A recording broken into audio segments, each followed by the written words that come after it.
when my daughter leaned across the dinner table, eyes sharp as broken glass, and said, "You're just a burden now, Dad. We don't need you here anymore." I didn't argue. I didn't cry. I didn't even flinch. I set down my fork, folded my napkin on the placemat with the little stitched lemons she liked so much, and I smiled.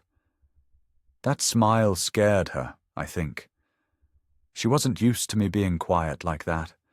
She was used to me apologizing, softening, smoothing every rough edge, playing peacekeeper while everyone else played king. Butter cooled on green beans. The chicken was carved too perfectly, white pieces fanned like a photograph. The kids blinked, confused by the silence, holding their forks above plates that smelled like rosemary and the life I had helped pay for. Daniel, my son-in-law, acted busy with the wine bottle, pretending to read the label for the 5th time. "It's a Bordeaux," he murmured, as if that explained the tremor in his hands. Emily didn't look away from me. She was somewhere between triumphant and terrified, like a child who just threw a rock and is waiting for the window to shatter. "I see," I said at last. "That's not what I—" Daniel started. "No." Emily cut him off, voice crisp. "It is what I mean. Dad, we've talked about this. You're here all the time. The kids are picking up on the stress? On your moods, my moods?" I repeated, tasting the words like something spoiled. She pushed on. "Assisted living would be better for you. Safer. They have activities, medication checks. You're alone a lot. You could make friends." "I have friends," I said. "Who?" she asked, and her eyebrows lifted, that quick, cruel arch that turned my daughter's face into a stranger's. From the end of the table, Oliver, 7 years old, frosting, dotting his lip, whispered, "Grandpa, can we do the train later?" I had made that train for him last week, carving the edges in my workshop, sanding until my knuckles went numb. I nodded.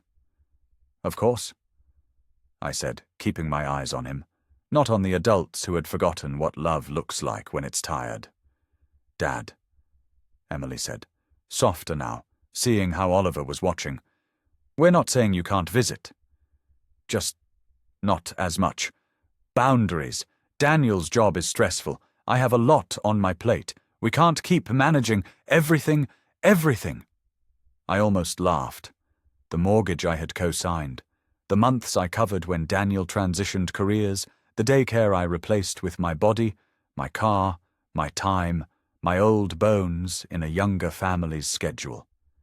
I swallowed the laugh, and it burned on the way down. "You've made your point," I said. "Thank you for dinner." "Dad, sit," Emily snapped, fear slipping under her command. She wanted me to stay and accept it, to nod, to smile, to agree I was something to be placed somewhere. But I stood. I walked to Oliver and pressed a kiss to his hair. He smelled like soap and sugar. "Happy birthday," I told him. "I left your present on the sideboard." He brightened, half rising from his chair, but Emily's hand fell on his shoulder and kept him in place. "Please don't make a scene," she hissed. "A scene?" I repeated, and my voice was calm. "No, I've seen enough coats hung by the door. Mine was the old brown one with the frayed cuff. I slid it on. Keys in my pocket. Wallet, house alarm remote. I had the rhythm of leaving down to a hymn. I forced one more polite smile at Daniel, the kind men give each other when they both know a secret. He looked away. The night air outside was colder than it should have been for the season. The sky felt low, like it might press down and fold the street in on itself. Lights in other windows were warm, yellow, soft with television glow. Emily's house stood prim and crisp as a magazine. I built that, I thought. Maybe not with my hands, but with my hands' hours, my hands' pain, my hands' absence from the things they loved. On the walkway, I stopped. I considered going back, explaining like we used to when she was small and stubborn about something silly, shoes with no socks, breakfast at dinner. I could say, "Emily, you're tired?" "I know, you're scared. I know." "Let's talk tomorrow." I pictured her nodding, relieved. I pictured Daniel looking grateful, the coward. I pictured myself letting the words burden and "we don't need you" slide off like rain from a coat. I pictured it, and then I walked to my car. It started on the second turn. The headlights washed the hedges. I put my hands on the steering wheel and kept them there until my knuckles paled like chalk. A burden. Not a father. Not a man. A burden. A weight to be moved out of the way of her pretty life. I looked at my reflection in the rearview mirror. The older man who looked back was someone I respected.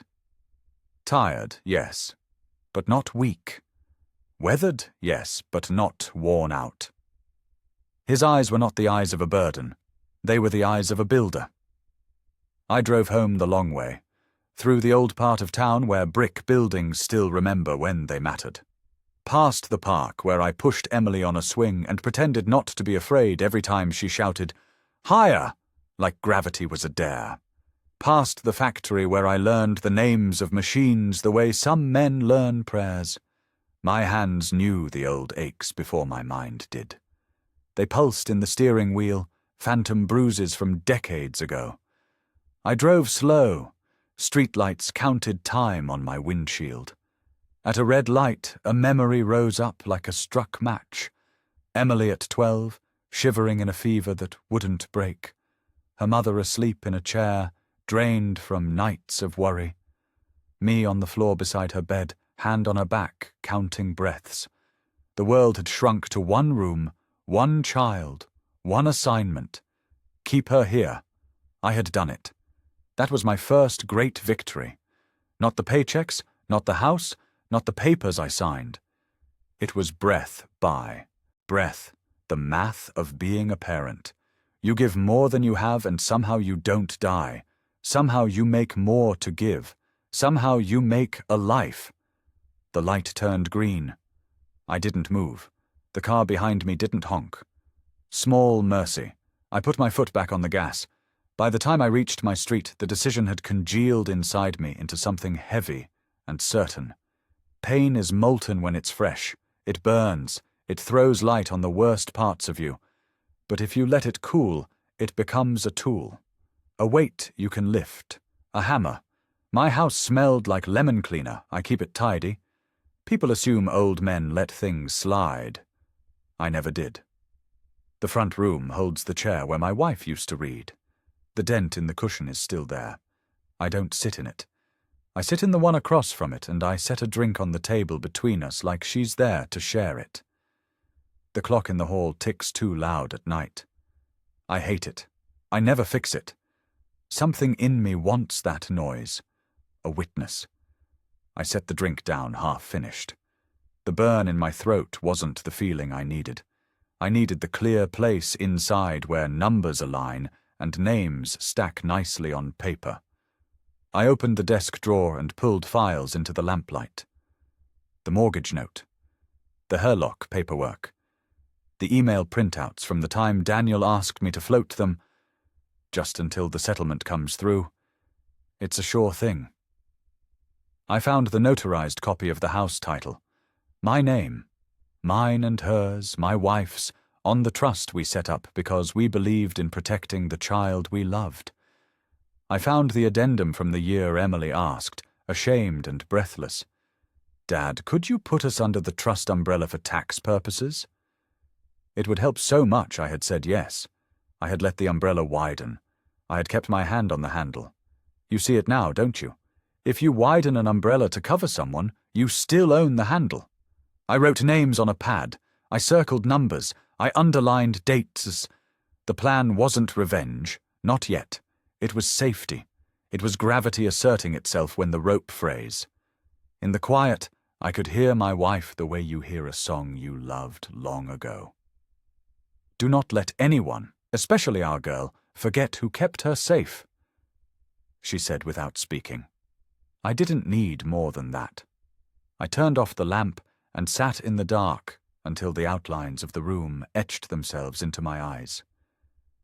The chair. The picture on the mantel of a beach day when Emily was 5 and her hair was feral from the wind. The clock. The door. I could leave the next move for morning. Or I could make it now. Dawn would be kinder. But I didn't want kind. I wanted clean. I wanted her words not to be the last move on the board. I picked up the phone. I scrolled to the number of a man who had owed me a favor since the summer I introduced him to my old union rep. He answered on the 3rd ring, voice thick with sleep and gratitude. "Mr. Hale, it's time," I said. "For what?" "To draw the lines the way they were meant to be drawn." He didn't ask questions. Good men don't when you have earned their trust properly. "I'll email forms within the hour," he said. "We can file first thing." I thanked him and hung up. The house felt different already, like I had opened a window and let something stale escape. My fingers stopped trembling. I poured the rest of the drink down the sink and rinsed the glass until it squealed under my fingers. My reflection in the kitchen window looked back like he had somewhere to be. Now listen to me carefully, because this is where people misunderstand the old. They think we are soft because we are quiet. They think we are weak because we choose our moments. They forget we've had more years to practice patience than they've had to practice cruelty. Emily believed she had spoken a final sentence at that table. "You're a burden. We don't need you, but sentences can be appealed. Facts can be refiled. And ownership is a strange animal. It may sleep under someone else's roof, but it comes when its true name is called." I set the documents in a neat stack on the desk and slid a pen on top. I wrote a short note.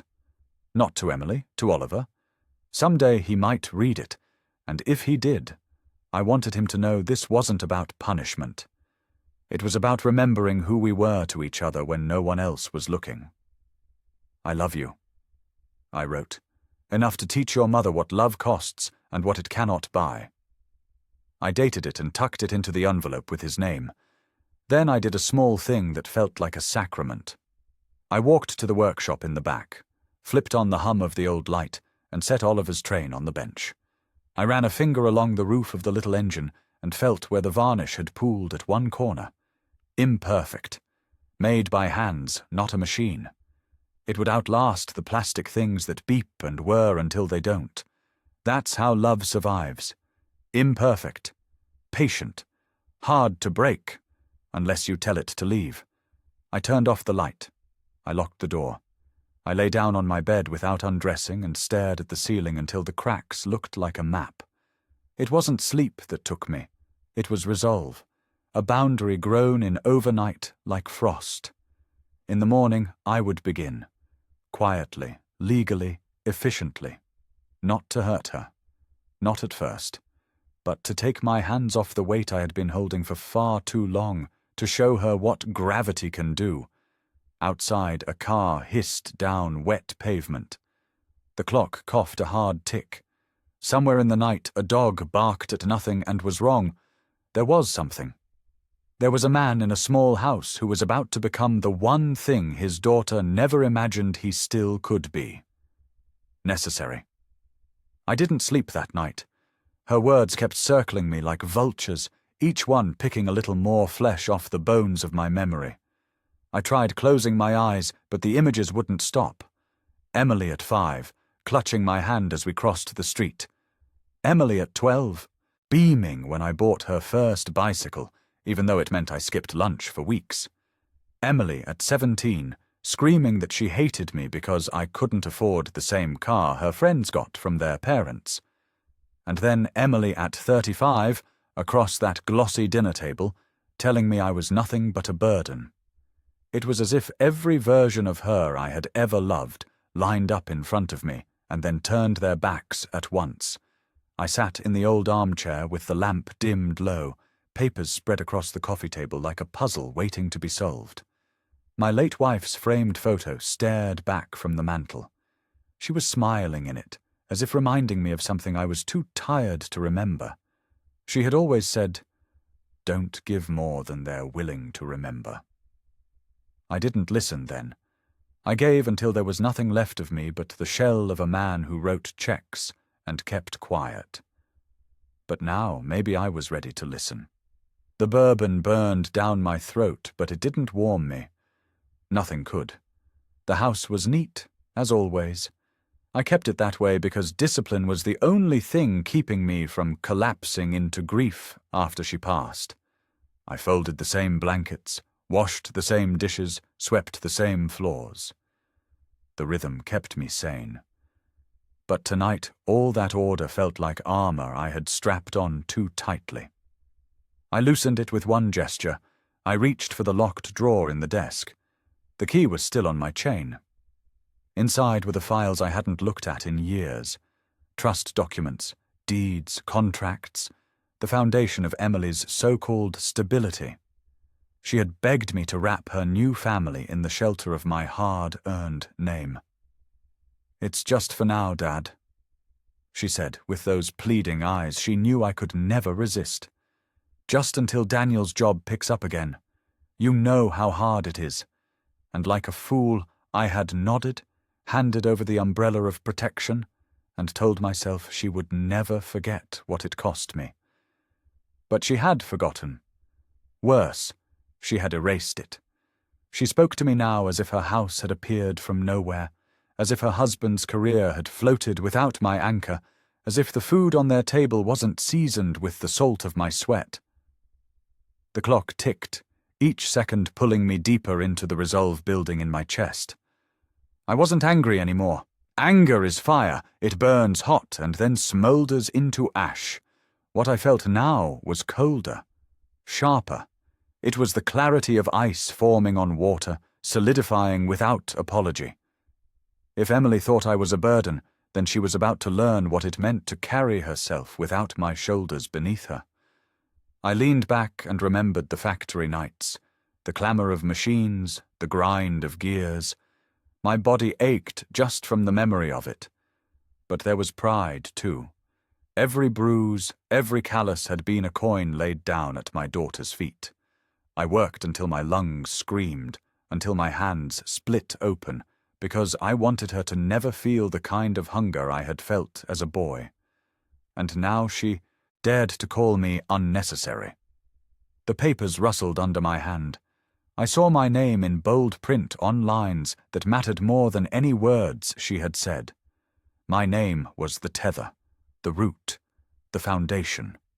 Without it, their castle was sand. They just didn't realize it. Not yet. I whispered into the quiet to the woman I wished was still sitting across from me. She thinks I'm nothing. She thinks she's free of me. But you and I know better, don't we? My voice cracked, but the truth inside it didn't. I'm going to show her. Not to be cruel, but to remind her of what it costs to spit in the hand that raised you. I rose and walked into the small workshop at the back of the house. The smell of cedar and oil greeted me like an old friend.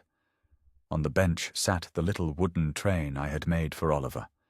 My hand lingered on the polished roof, and for a moment all the rage softened into sorrow. That boy didn't deserve to grow up watching his parents' arrogance. He deserved better. He deserved to know love that doesn't forget itself. I set the train gently back down and turned off the light. In the hallway, the mirror caught me. An old man, yes, but not finished. My eyes were clear, sharper than they had been in years. The weight of betrayal had transformed into something else. Purpose. By the time the first hint of dawn crept through the blinds, I had made up my mind. Emily had chosen her words. Now I would choose mine, written in ink, sealed in contracts, spoken in actions she couldn't ignore. She thought she had dismissed me from her life. But in truth, she had just invited me back in, not as the father she could disregard, but as the man holding the strings she never saw. And when the strings pulled tight, she would feel every single one. I woke with the sun, not because I had slept, but because my body was too old to pretend any longer. The night had stripped away the hurt and left something steadier, something that hummed beneath my skin like a current. I dressed slowly, deliberately, pulling on a pressed shirt, shining my shoes until they caught the weak light through the blinds. My father had always said, "If you want to be taken seriously, look like you mean business." And today, more than ever, I meant business. I brewed coffee strong enough to peel the lining off my stomach, but it kept my hands steady as I spread the documents across the kitchen table. The trust agreement sat in the center, my name bold on the top. Emily's name only appeared because I allowed it. My pen traced the ink as if reacquainting myself with an old friend. Every line was a reminder. This life of hers, this house, these comforts, they had always balanced on my signature. By 8 o'clock, I was parked in front of the attorney's office downtown. The building was a faded relic, brick-stained from years of rain, but the man inside was sharp, efficient, and owed me favors from days when unions still had teeth. He greeted me with respect, not pity, which was rare these days. "Mr. Hale," he said, shaking my hand with both of his. "It's been too long. What brings you in?" "Time to redraw the map," I said simply. We sat in his office, the blinds half closed against the morning glare. I explained everything, carefully, measured, how the trust had expanded, how the properties were tied, how Emily and Daniel had been given access to things that were never truly theirs. He listened without interruption, only nodding, scribbling notes. "And you want to pull it back?" he said finally. "I want to restore it," I corrected. "Back to the way it was intended. My wife and I built this for our family. Not for a son-in-law who can't hold a job, and not for a daughter who thinks I'm disposable. I want it clean, legal. I want no room for them to twist it." He pursed his lips, then leaned back. "It can be done. Quietly, if you prefer. They'll get notices, but not until it's too late to fight." "Quietly," I said. "For now." He drafted the necessary papers, each stroke of his pen pulling the rug a little further out from under Emily's feet. I initialed, signed, dated. My hand didn't shake once. When it was done, he slid the stack into a folder and looked at me with something almost like admiration. "Most men your age don't have the stomach for this." I smiled, though there was no joy in it.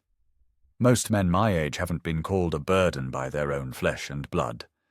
On the way out, I passed a young couple in the waiting room, holding hands nervously. They reminded me of Emily and Daniel years ago, when they were still pretending to respect me, still coming to me with open palms instead of clenched fists. I wondered if that couple would ever sit where I had, ready to take everything back from the people they loved most. The sun was higher now, the streets alive with people rushing to jobs, to errands, to lives that had meaning. I walked slower than them, but I walked with purpose. Each step carried the weight of decades. My mind replayed Emily's words at the dinner table, but instead of pain, I felt a grim satisfaction. She had struck the match. Now she would watch the fire. I stopped at the park on the way home, the same park where I used to bring Emily as a child.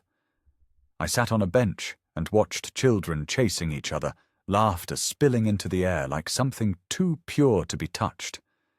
I wondered if Oliver and his sister would remember me this way, as the man who pushed swings higher and wiped scraped knees, or if Emily would poison their memories too.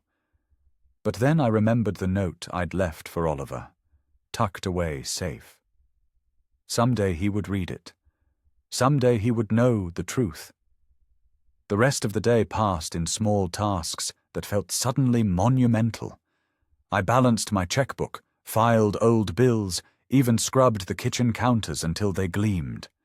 It wasn't about cleanliness. It was about readiness. About taking back control of the spaces I could command.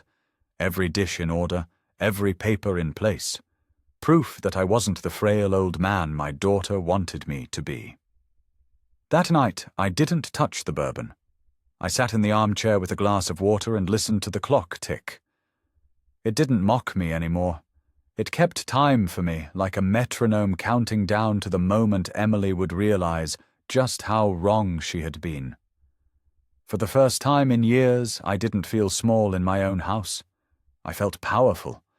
Not because of revenge, not yet, but because I remembered who I was before I let her define me. The burden, I thought, had always been hers. She just didn't know it yet. The following morning I woke with clarity sharper than a knife's edge. The decision was no longer a whisper in the dark. It was a plan, solid and undeniable. I shaved, pressed my shirt, and ate breakfast like a man preparing for war. It wasn't about anger anymore.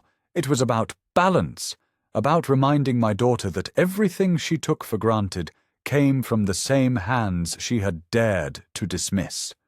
I drove to the bank first. The manager knew me well, had known me for decades. He came out of his office with a handshake, smiling politely until he saw the expression on my face. His words faltered, and suddenly he understood this wasn't a social visit.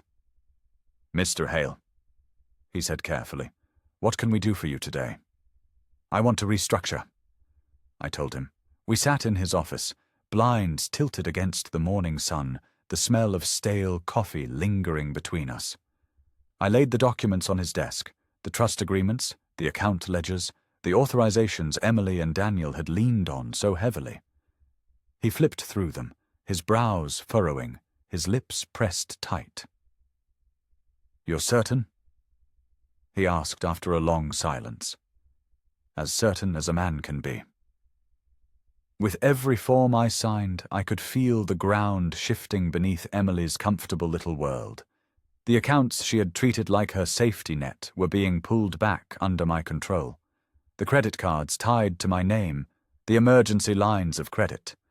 Revoked. By the time she noticed, it would be far too late. The manager hesitated at one page. "This will cut off access immediately. She won't be able to draw a cent without your authorization." I met his eyes. "That's the idea." When I walked out of that bank, the air smelled sweeter, fresher, like rain after a long drought. The chains I had worn for years were gone, replaced by something I hadn't felt in a long time. Authority. My daughter had mistaken kindness for weakness. She would soon learn the difference. From there, I made one more stop. The county records office. A tired woman behind the glass window handed me a clipboard of forms. Property transfers.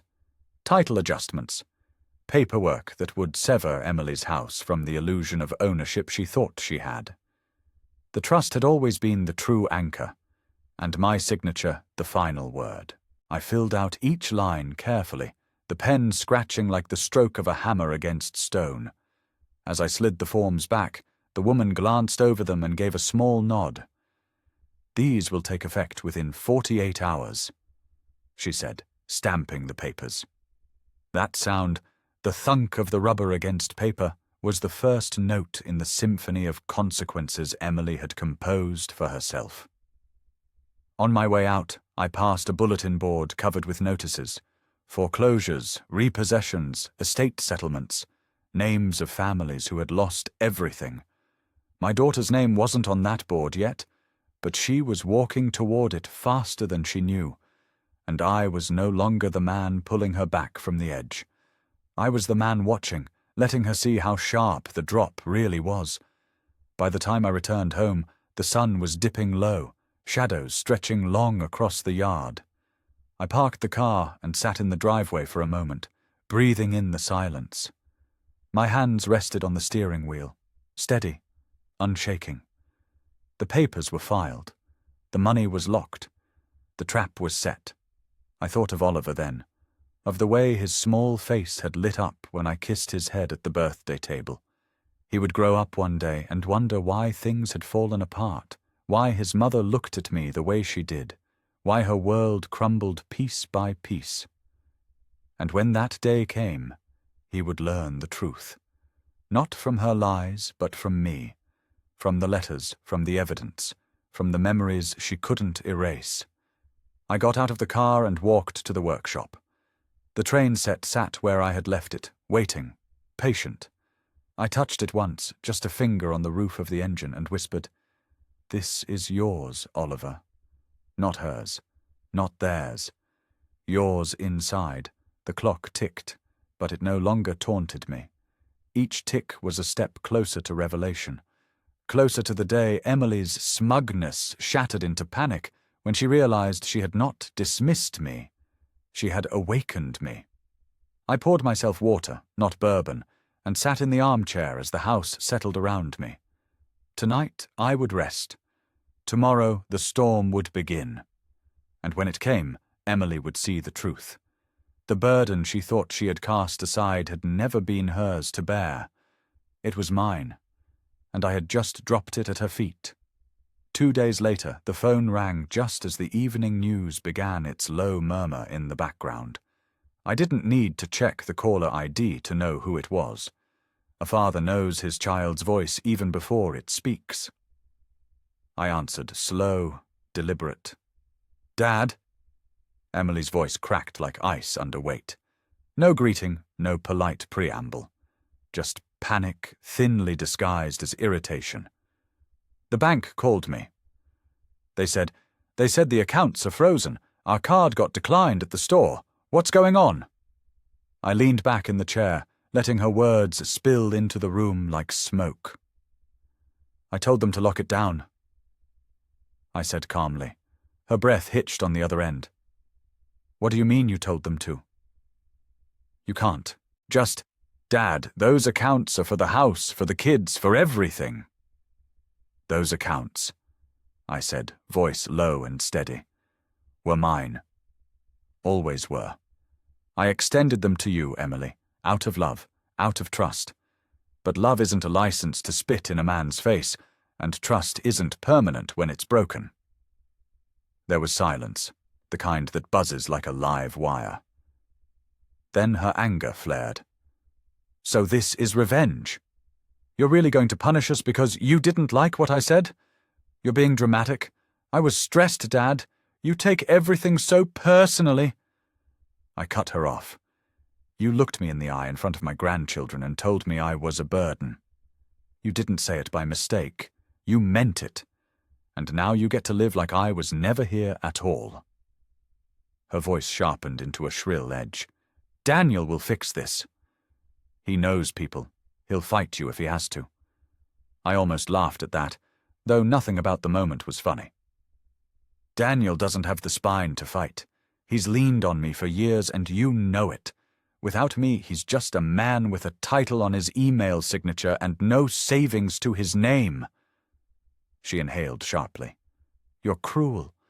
"No," I said, my voice dropping into something even colder. "I'm honest. You've confused the two for too long." The line went quiet again.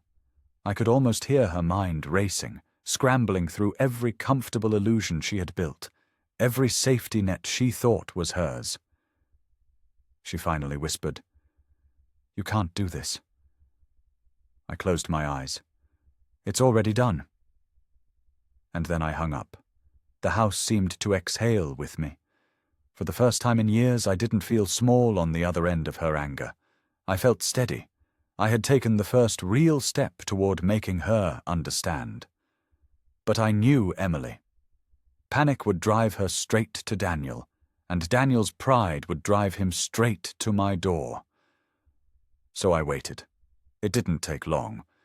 By the next evening there was a sharp knock, too loud, too quick to be polite. I opened the door to see Daniel standing there, jaw tight, eyes red. "We need to talk," he said, shoving his way past me like he owned the place. I let the door swing shut behind him. "Then talk." He turned, finger jabbing toward me.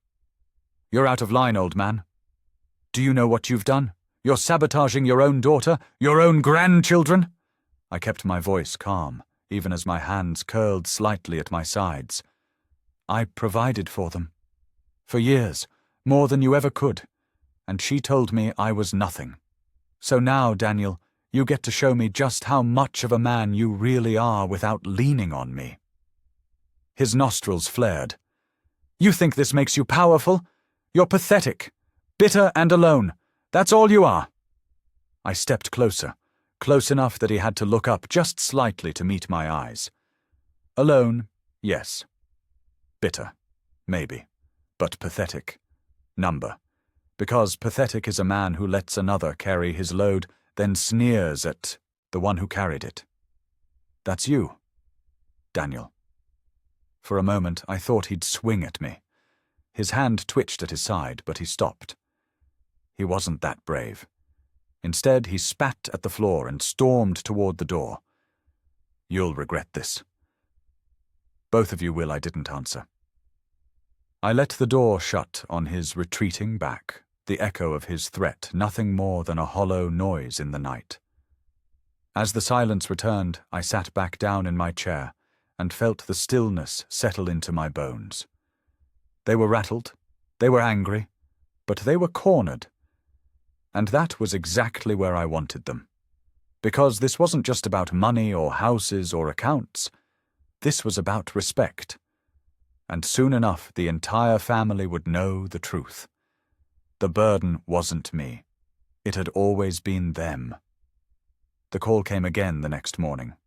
This time earlier, sharper, like she had been awake all night rehearsing the words. "Dad, you don't understand what you've done," Emily said the second I answered. Her voice trembled, equal parts fury and fear. "The mortgage draft bounced." Daniel's furious. "The kids, do you know what this looks like for us?" I sipped my coffee before replying. "It looks like the truth," I said, for once. She gasped, the kind of sound that used to make me rush to her side when she was small and scraped her knee. But there was no child on the line now, only a grown woman who had forgotten the man who built her world. "You're destroying us," she whispered. "No," I corrected, calm as stone. "I'm removing myself." If that feels like destruction, maybe you should ask why her silence stretched, then broke with a sob she tried to strangle into anger. "You'll regret this. You'll die alone." I almost smiled, though my chest ached at her cruelty. "I've been alone since your mother passed. What you're forgetting is that being alone and being powerless are not the same thing." I let that hang between us before I ended the call.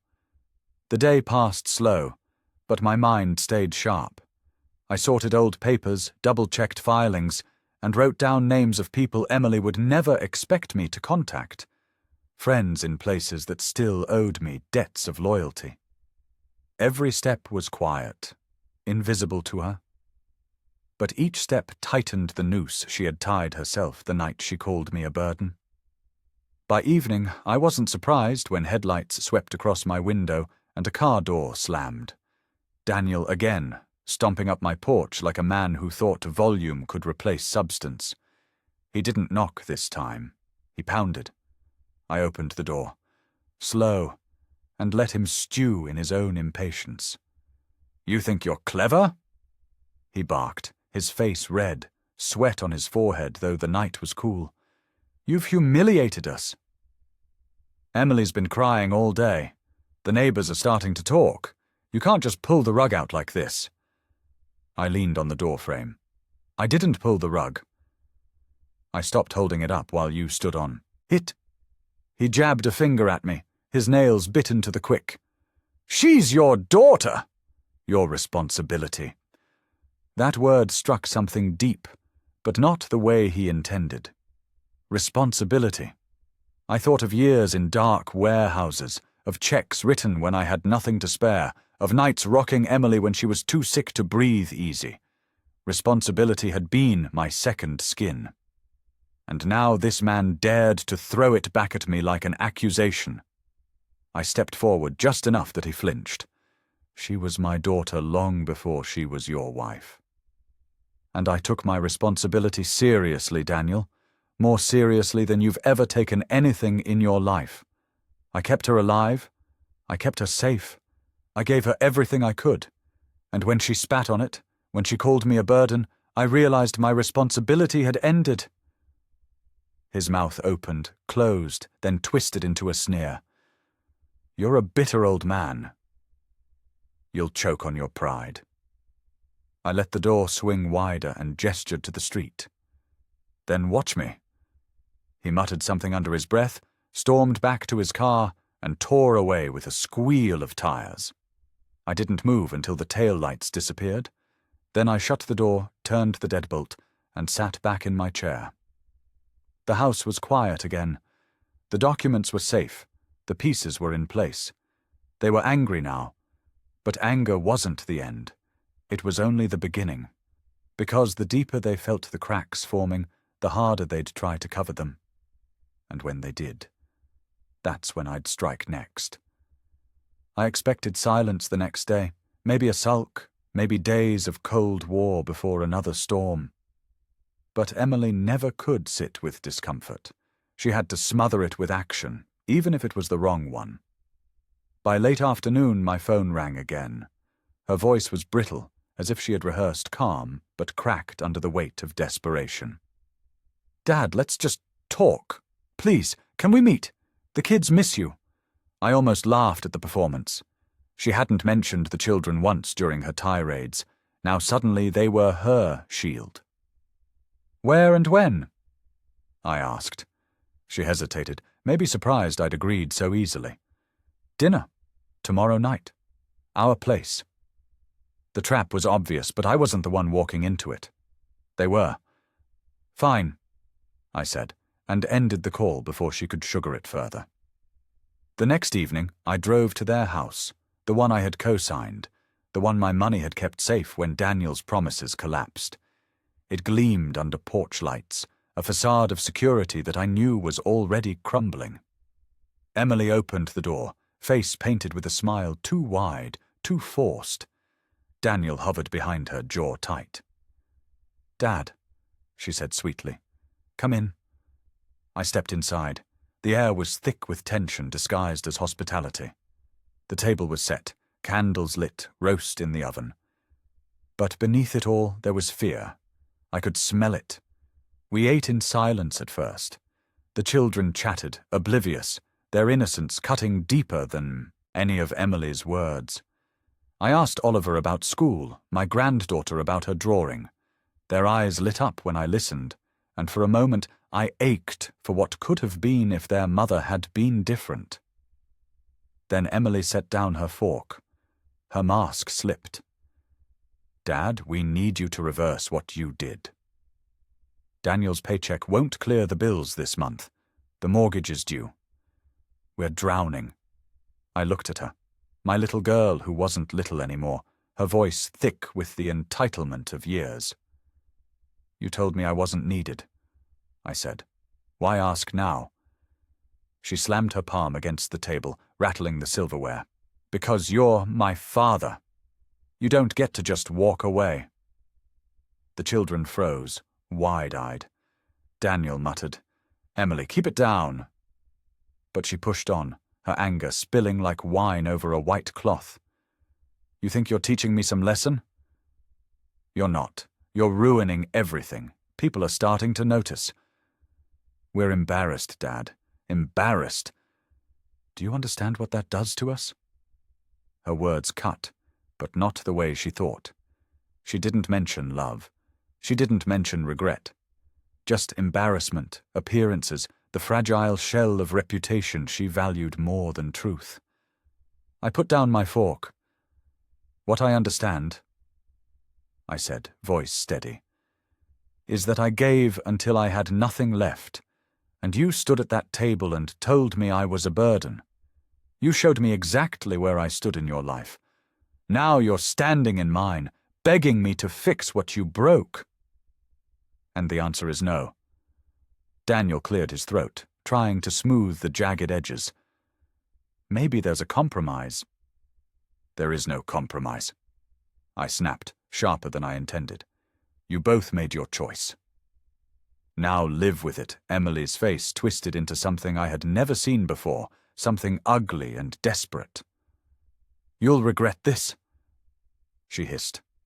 I rose from the table, placed a hand gently on Oliver's head and whispered, "Be good."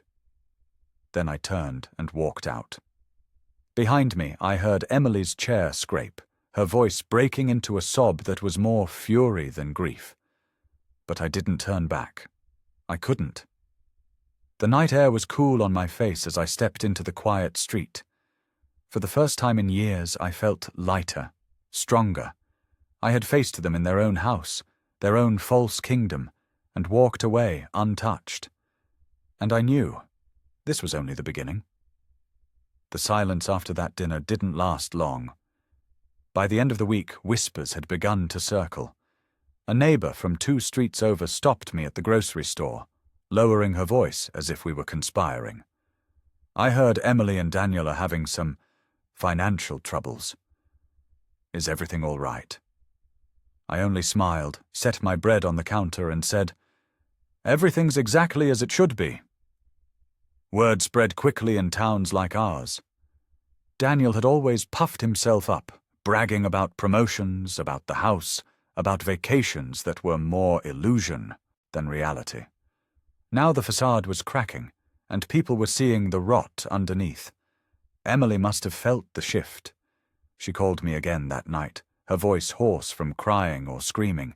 It was hard to tell which. "Dad," she pleaded, "people are talking. Do you understand how humiliating this is? The kids' friends' parents are asking questions. We look like fools.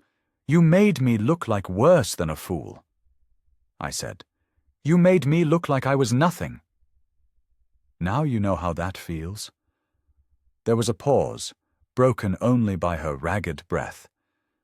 Then, in a tone that chilled me, she whispered, "You won't win. I'll make sure of it," and the line went dead.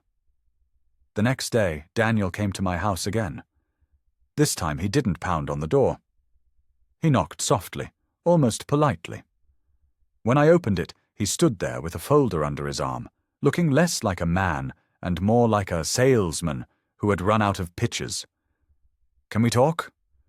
he asked, voice low. I let him in. He set the folder on the table and opened it. Bank statements, overdue notices, a mortgage slip stamped in red. "We're drowning," he said, his bravado stripped away. "Emily, she's unraveling. The kids are scared. If you undo this, just some of it, we can stabilize." I stared at the papers, then at him. "Do you think I don't know what these mean? I've lived them, paid them, survived them, and you come here asking me to carry them for you again, after all the years I already did?" His shoulders slumped. "I'm not proud of it. But they're your grandkids. Don't punish them for our mistakes." For the first time, his words struck deep. The children, innocent, watching a war they didn't start. My chest ached, but I kept my voice steady. "I'll never let them go without. But as for you and Emily, you'll learn. The hard way if you have to." He nodded slowly, defeated, and left without another word. That night, I sat with my wife's picture again. I could almost hear her voice in the ticking silence. "Don't let them destroy you. Teach them what it means to forget where they came from." The plan sharpened in my mind. It wasn't enough to take back what was mine. They needed to face the truth in the open, where masks couldn't hide them. Their arrogance had been public. Their fall would be too. I began making calls. Old friends. A retired accountant who owed me favors. A neighbor who had always seen through Daniel's charm. I laid the groundwork quietly, piece by piece, so that when the time came, Emily and Daniel's perfect little life wouldn't just collapse in their kitchen. It would collapse in front of everyone who had ever believed their lies. The burden, they had called me. But soon they would understand. The real burden was living a life built on someone else's back. And when that back stepped away, everything they stood on would crumble. The cracks in their perfect picture finally split open on a Sunday afternoon. I was in the workshop, sanding the edge of a small box I'd been carving, when my phone buzzed again. This time it wasn't Emily. It was an old neighbor, Mrs. Carter, her voice dripping with the kind of eager pity people reserve for gossip. "Have you heard?" she asked before I could even say hello. "You're Emily and Daniel. Apparently the bank's been sending letters. Big ones. People are saying they're months behind. I thought with all Daniel's bragging about his new position, they were doing so well." I listened, murmured something non-committal, and let her go on. Every word was confirmation. The story was slipping out of their control, sliding through fences and hedges into the mouths of people who had once envied them. Emily had always cared more about appearances than truth. Now her appearances were cracking like porcelain. That evening, I took a slow drive through their street. I didn't stop, didn't knock, just passed by. From the car window, I saw Emily standing in her driveway, arms crossed, face tight with anger, as a neighbor waved politely. Daniel was bent over the hood of his car, pretending to fix something he probably didn't understand, his jaw clenched like a man bracing for questions he couldn't answer. Even from that distance, I could feel the tension vibrating off them. When I returned home, I found the courage to do what I'd been waiting for. I opened the folder of documents again, but this time I didn't just review them, I prepared copies. Not for Emily, not for Daniel, for the people who mattered more than their pride, the truth-tellers, the accountant I trusted, the church board where Emily used to parade us as a perfect family, even the homeowners association president who had always smirked at me as if I were less important than my own son-in-law. I drafted letters to accompany them. Simple, direct, evidence of where the money had come from, whose name kept the roof over their heads, who bailed them out when Daniel failed again and again. I didn't embellish. I didn't need to. The facts alone were enough to slice through their stories like knives. 2 nights later, the first blow landed. Emily called in a rage I could almost taste through the receiver. "How could you?" she shrieked. "Do you know what you've done?" The church board confronted us. They asked if the house was really ours, if Daniel had ever paid off his loans. They had paperwork, Dad. Paperwork! "Yes," I said quietly. "They did." "You humiliated me!" She spat, voice trembling with fury. "In front of everyone." I took a breath. "No, Emily. You humiliated yourself when you forgot who gave you everything. All I did was hold up the mirror. There was a silence thick enough to choke on. I heard her breath falter, then catch, then break. And before she hung up, her voice dropped to a whisper, sharp and venomous.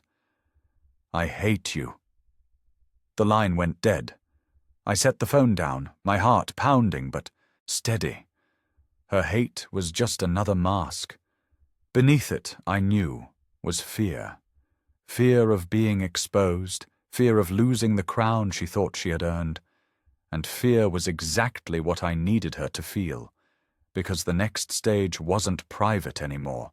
The next stage would strip away every illusion until even Emily herself couldn't pretend. The fallout came quicker than even I expected. By the end of the week, I couldn't walk into the grocery store without feeling the weight of eyes on me. Not with malice, but with curiosity.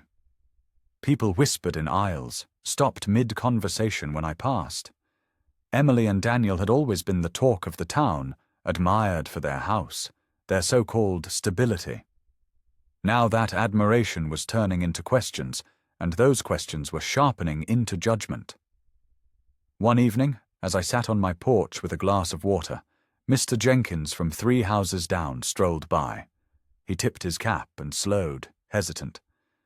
"Heard some tough things about your daughter's family," he said, careful, testing me. I met his eyes, calm.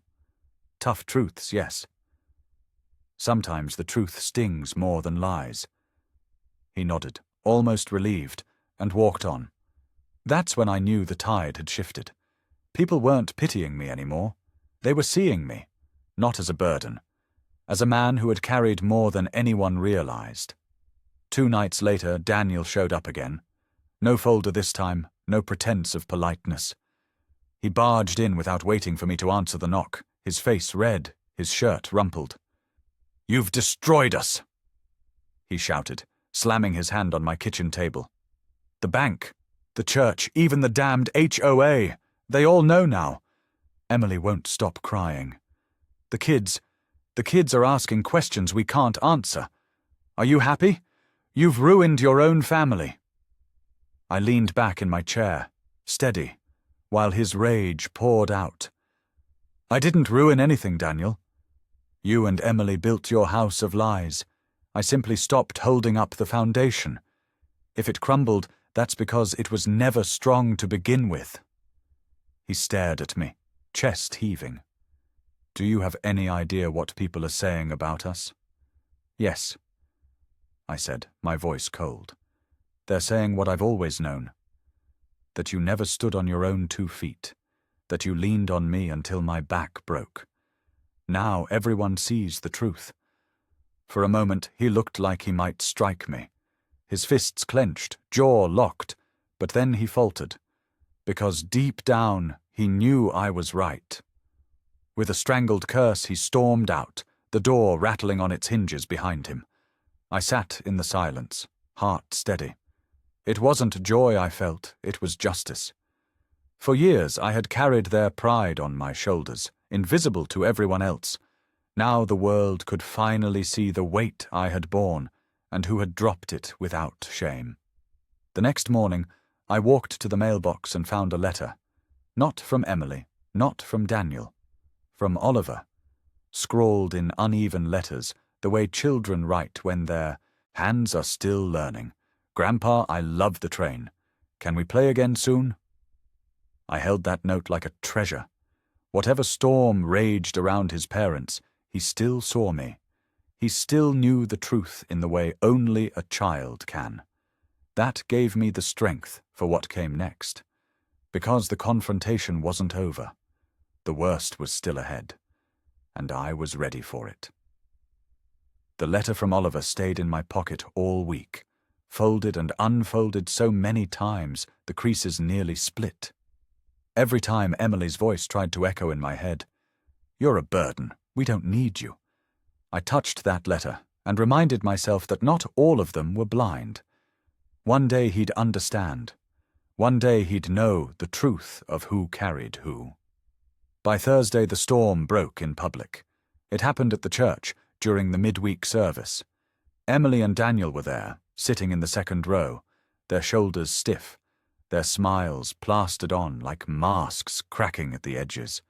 I sat in the back, as I always had since my wife passed, quiet, unnoticed. But not that night. When the service ended, people clustered in groups, murmuring. I saw heads turn toward Emily, then toward me. Finally, the pastor himself approached, his voice gentle but probing. "Brother Hale," he said, "there's confusion among the congregation. About the house, the finances, the situation with Emily and Daniel." His pause was heavy. "Would you like to clarify?" The air thickened. Emily's head whipped around, her eyes wide, panic flashing. She rushed forward, words tumbling out. "It's lies," she blurted, her voice too high. "People are twisting things. My father's old. He doesn't understand how things work anymore." The murmur grew louder. Daniel put a hand on her arm, but his face was pale. I stood, slow, steady, feeling every eye land on me. My voice carried without effort. "I understand very well." I co-signed their mortgage. I covered their bills when Daniel couldn't keep a job. I paid down debts they created. I made sure my grandchildren had a roof, food, security. And how was that returned? I looked directly at Emily, and her lips pressed into a thin, shaking line. By being told, in front of my grandson on his birthday, that I was nothing but a burden. Gasps rippled through the room.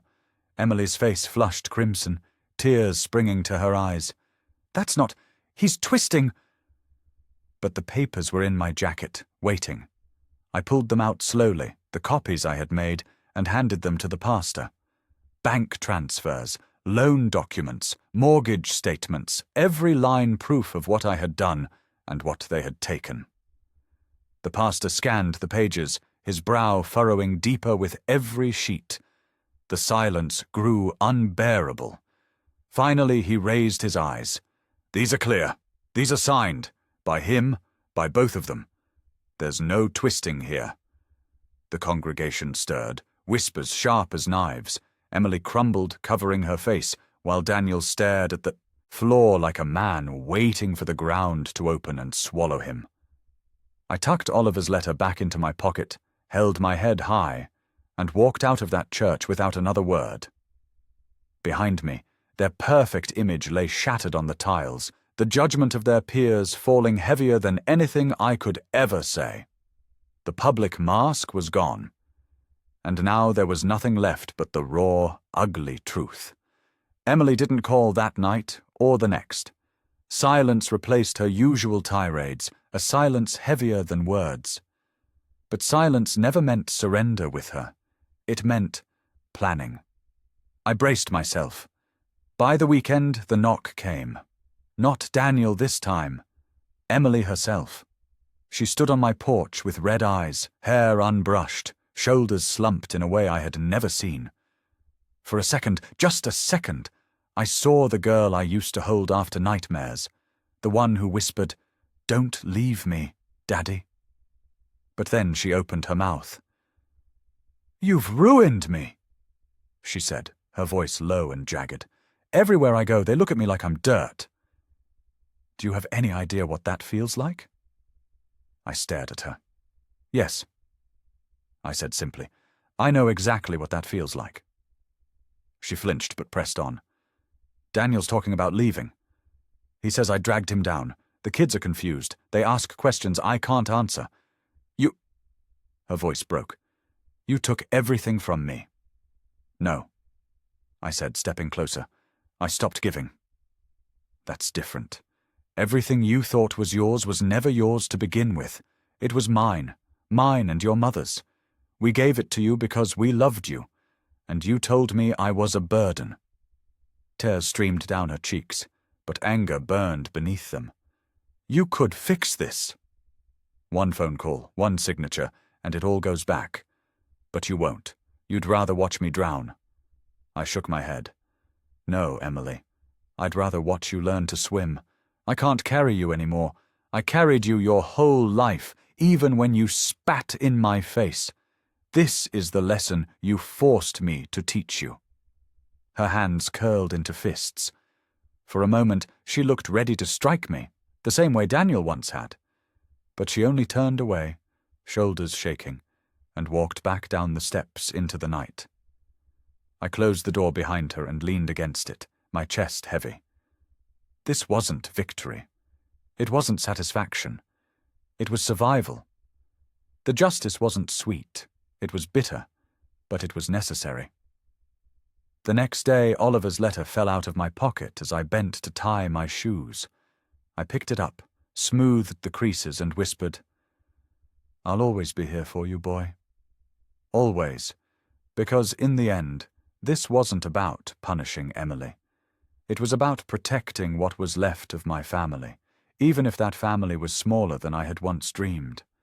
And as the days stretched on, I knew the final act was approaching. The confrontation was done, the exposure complete. What remained was resolution. The quiet end to a storm that had raged too long. The storm passed, slower than I expected. For weeks after that night on my porch, I heard nothing from Emily or Daniel. No calls, no shouting, no letters slipped under my door. Just quiet, the kind of quiet that settles after a fire burns out, leaving only smoke and ash. I filled my days with small things, the workshop, the garden, sitting in the chair across from my wife's picture and telling her how it all unfolded, as if she hadn't already been watching from somewhere I couldn't reach. Sometimes, late at night, I'd wonder if I had gone too far, if taking everything back had been justice or cruelty. But then I'd remember her words, the venom in her voice. "You're a burden. We don't need you. and the doubt would harden into certainty again. It was Oliver who broke the silence. One Saturday morning, a knock came soft against the door. When I opened it, there he stood, small hands clutching the wooden train I had made him, his eyes wide. "Mum said we couldn't come," he whispered, "but I wanted to." My chest tightened. I crouched down, eye level with him. "Did she drive you here?" He shook his head. "Grandma Carter brought me." "She's waiting outside." He held up the train. "It still works." I fixed the wheel with glue. "Can we play?" I swallowed the lump in my throat and nodded. "Of course we can." We sat on the floor of my living room, the train circling its little wooden track. He laughed the way children do when the world is still simple, and for that hour, everything was right again. When Mrs. Carter knocked to collect him, he hugged me tight around the neck and whispered, "I don't think you're a burden." Then he was gone, leaving me with tears I didn't bother to hide. That night, I made a decision. I couldn't change Emily's heart. I couldn't fix Daniel's pride. But I could make sure my grandchildren knew the truth. I began writing letters, one for Oliver, one for his sister. Not bitter rants, not accusations, stories. Memories of their mother as a little girl, of the sacrifices their grandparents made, of the love that had built the life they now lived. I sealed each one carefully, labeled them for the day they were old enough to understand. As I set the envelopes in the drawer beside my wife's photograph, I felt a peace I hadn't known in years. Emily might never forgive me. She might never see me as anything more than the villain of her story. But my legacy wasn't hers to define. It was theirs, the children, the ones who still looked at me with love. I sat back in my chair, the house quiet, the weight lifted at last. And I whispered into the stillness, "Real family isn't who takes from you. Real family is who remembers you when you're gone." For the first time in a long while, I slept without dreams. The final act came not with shouting, not with courtroom drama or police at the door, but with a letter slipped quietly into my mailbox. The envelope was smudged, the handwriting rushed, but I knew it was hers before I even tore it open. Inside were only a few lines, scrawled in a hand that shook more than I ever remembered. "Dad, I don't know how to fix this. Daniel is gone. The kids ask questions I can't answer. I hate you for what you did, but I hate myself more for what I said. If you still love me, even a little, please. Please don't turn your back on them." I read those words 3 times, my hands steady, my heart torn. She still couldn't say she was sorry. Not fully. Her pride wouldn't allow it. But I could see the cracks at last. She wasn't untouchable anymore. She was scared, broken, desperate. I folded the letter and set it beside Oliver's note, the 2 pieces of paper like bookends of a story still unfinished. Then I picked up my pen and began to write back. Not to gloat, not to reopen the wound, but to answer her in the only way I knew how, with truth. "Emily, I will always love you because you are my daughter. But love is not the same as blindness. You hurt me in a way I can never forget. But I won't let that pain fall on your children. They will always have me. You too will always have me, if you choose to remember the man who gave you everything and only ever asked for respect in return. The choice is yours, not mine, not anymore." I signed it, sealed it, and left it in the same mailbox where her letter had waited for me. Whether she ever answered, I didn't know. Whether she would ever stand in front of me again, I couldn't say. But I had said my piece. The rest was hers to carry. That night I sat in my chair with the house quiet around me. The clock ticked, steady, not mocking anymore. My wife's picture smiled from the mantel, and for the first time I didn't feel the weight of betrayal pressing on my chest. I felt light, free, Maybe Emily would never change. Maybe she would. But I had done what I needed to do. I had shown her, shown them all, that I was not a burden. I was the foundation, the builder, the man who had given everything and who could also take it back. I closed my eyes and whispered into the silence, words that would outlive me, words I hoped my grandchildren would carry long after I was gone. Real family isn't who shares your blood. Real family is who remembers your worth. And with that, the story was done.